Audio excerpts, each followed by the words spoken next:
নমস্কার বন্ধুরা, লাবণী ব্লগে আপনাদের স্বাগতম। আজকে আমি বানাবো আলু দিয়ে মাংসের ঝোল।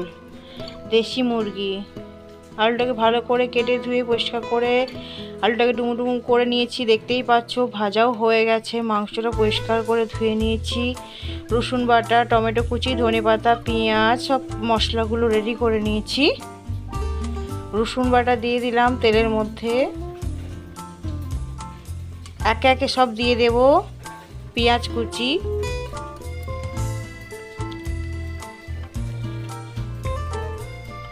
পেঁয়াজটা হালকা ভাজা ভাজা হয়ে আসলেই আমি দিয়ে দেব ওর মধ্যে একে একে সব দিয়ে দেব পরপর। টমেটো কুচি, আদা বাটা দিয়ে দিচ্ছি। তারপর দিয়ে দেব লঙ্কা গুঁড়ি, হলুদ দিয়ে দিয়েছি, আগে দেখানো হয়নি। লঙ্কা গুঁড়ি দিয়ে দিলাম, দিয়ে মশলাটাকে ভালো করে নেড়ে নেব। একদম স্পাইসি হবে, লাল লাল করে। দেখতেই পাচ্ছ কালারটা কত সুন্দর এসেছে।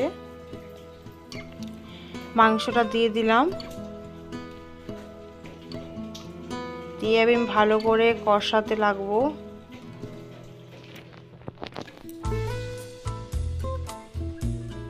মাংসটা কষানো হবে সুন্দরভাবে, দেখতেই পাচ্ছ একদম লাল লাল করে একদম কষানো হচ্ছে সুন্দরভাবে। কষানো হয়ে গেলে আমি এবার লবণ দিয়ে দেব।